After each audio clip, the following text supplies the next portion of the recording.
everyone. I am Madhurima Guruju. I am teacher, artist and also published author. I also do content writing on freelance basis. So now I would be performing storytelling. So the title is Sophistication. Okay, so here it goes. A few years ago, I was fat. I was extremely fat, like even if I had to bend down, I would throb and faint. So those were the days, those were the days I had to loathe myself for not fitting into dresses. And to receive my stress, I would end up eating more junk food. You know the junk you easily find, especially in Hyderabad cities when you stroll around the streets, right? So if you are a Hyderabad citizen, it is impossible to elude the junk food, and also it is impossible to not get drawn towards the junk food. And I always salivate with no shame. So I was that sort of a person who wouldn't feel regret of welcoming few pounds into my body and stay. So I was that shameless.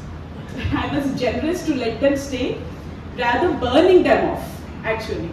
So while my mode of lifestyle was sailing off smoothly, of course, my mother, she planted a bomb.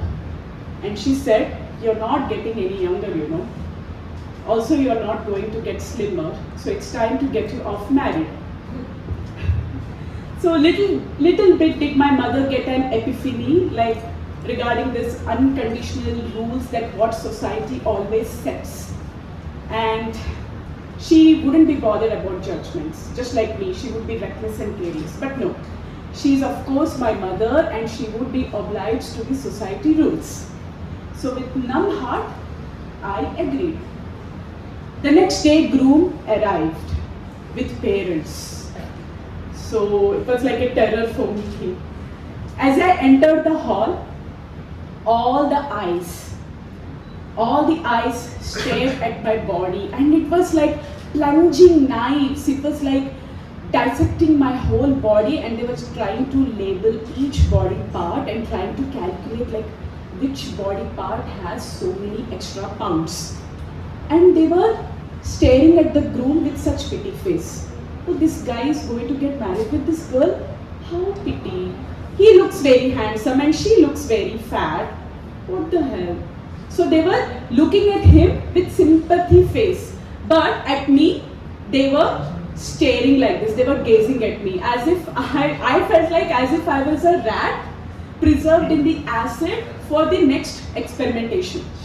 For the lab experimentation or for their experimentation or society experimentation, I didn't know. But I felt like I was a dead rat. Soon, then what happened? Those groom parents told me that we would update you soon. Yes, and the groom even didn't bother to talk to me. He said, "Fine, thank you, bye." This is what he said. And the parents also they said formally bye and they left. They said, "We will update you soon." Soon prolonged to months and months prolonged to years. And the havoc filled my house. My mother wreaked the entire house with judgments. I gave a thought and decided it's high time I have to lose weight and I have to burn these nasty calories. So, days later, yes, and I went on dedicating hours. Yes, days later I went on dedicating hours for exercising with strict diet for months, and it showed great result, guys. Tremendous result. I lost weight and I had uploaded pictures on Instagram, and then I got few modeling assignments. Of course, that's the reason why I love social media handles. You get exposure. And that reticent groom who came to my house all of a sudden pinged me, and he said, "Hey, you look so beautiful." I was surprised because he was chatting with me as if he's a stranger.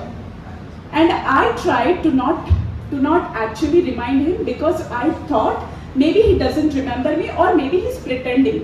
So I went on chatting, and then we became friends, and the bond had increased and it escalated to the next level. We went for a date. Obviously, who would not go for a date? Now a woman everybody, of course, every woman, of course, will have a melting heart. And of course, my heart also got melted with his showering compliments, right? So I went on to date next day.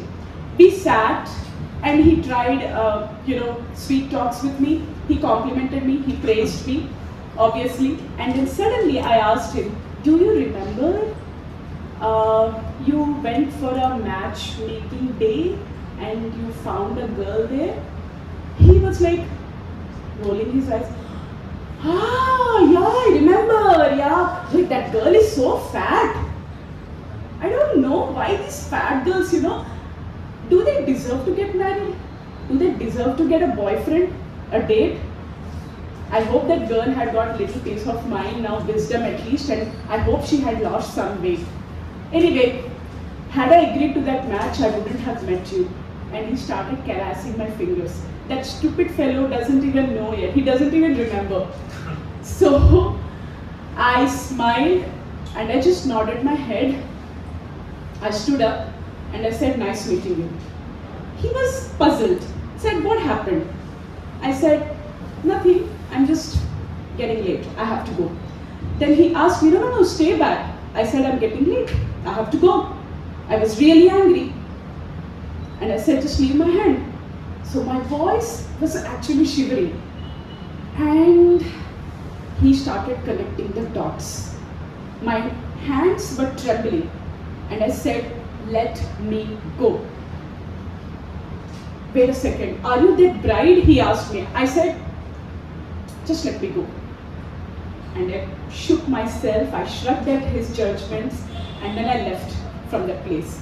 Then my phone swarmed with so many messages saying, please, I'm so sorry, please come back to me, please, I'm really sorry. I didn't know it was you. Listen, give me one chance, give me one chance. I would want to show you that love which you were craving for. I'm all yours. Please, just give me one chance. But I didn't bother. I left home and I reached my mother. She's so innocent and she's so cute. She asked me, how did your date go? What was that boy doing? Did he agree for the marriage? Did you agree for the marriage? Shall I call the Pandit? And shall I ask for the dates? I said, just give me a moment, Mom. I went into my room. I stripped off my clothes and I hugged myself looking into the mirror. Because I was actually loathing myself, right? So I seeked apologies to myself. I said, I'm so sorry. I'm so sorry for hating you. But also, I'm really grateful for him because he just gave me that enlightenment about health. So because of him, maybe I got that epiphany. But I started loving myself more and more. So then, relationship deserves loyalty. And if that ever happens, no matter what the situation is, I would be with a man who inspires me to fall in love with myself. Because under our sophistication, we are simple souls. And so, emotional sophistication can't be faked. That's it, guys. Thank you.